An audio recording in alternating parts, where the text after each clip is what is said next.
Assalamualaikum. Today's topic is void agreements, means uncertain agreements.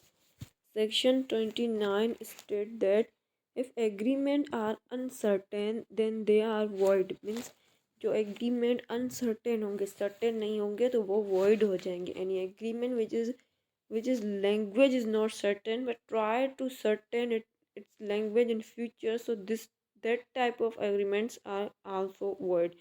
मतलब कि ऐसा एग्रीमेंट जिसमें लैंग्वेज ही सर्टेन नहीं है, यानी कि अनसर्टेन है, क्लियर नहीं है, पर उसमें ये बोला जा रहा है कि फ्यूचर में अनसर्टेन हो सकती है मे बी, तो इस टाइप के जो एग्रीमेंट्स होंगे वो भी वॉइड हो गए. जैसे कि एग्जांपल के थ्रू हम ले लेते हैं, ए आता है बी के पास और कहता है कि मुझे टिन देते हैं ऑयल का, लेकिन वहाँ पे वो ए बी को ये नहीं बताते कौन से किस्म के ऑयल का.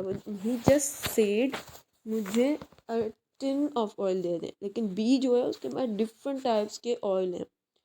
सो अब यहाँ पे ए डिक्लेयर नहीं करता कि उसे किस किस्म का ऑयल चाहिए, तो ये एग्रीमेंट हो गया void because of their language is not clear. This is uncertain agreement. अब यहाँ पे क्यों ये लैंग्वेज नॉट क्लियर या अनसर्टेन का यही मतलब था. उसकी लैंग्वेज जो है अनसर्टेन है, क्लियर नहीं है, तो वो एग्रीमेंट ही अनसर्टेन हो गया और वॉइड हो गया. और अब यहाँ पे एक और बात बताई जा रही है, if a declares he want a tin of almond oil then this agreement is certain valid.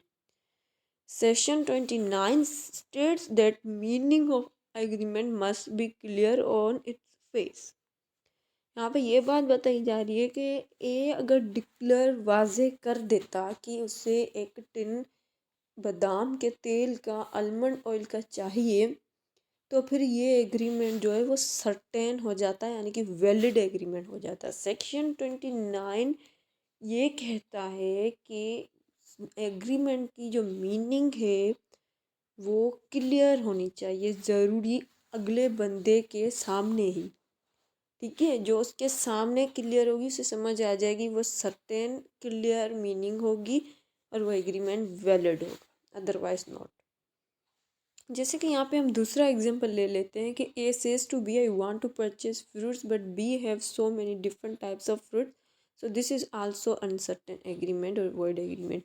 ए आता है बी के पास, वो बी को बोलता है कि मुझे फ्रूट चाहिए, मुझे फ्रूट्स ख़रीदने हैं तुमसे, पर उसको ये नहीं बताता बी को कि मुझे कौन से किस्म का फ्रूट ख़रीदना है, क्योंकि बी के पास तो डिफरेंट टाइप्स ऑफ फ्रूट्स हैं ना, फ्रूट्स हैं. सो ये भी एग्रीमेंट क्या हो जाएगा, अनसर्टेन और वॉइड एग्रीमेंट हो जाएगा. Those agreement which are not capable to do certain it by intention of parties, those agreements are void.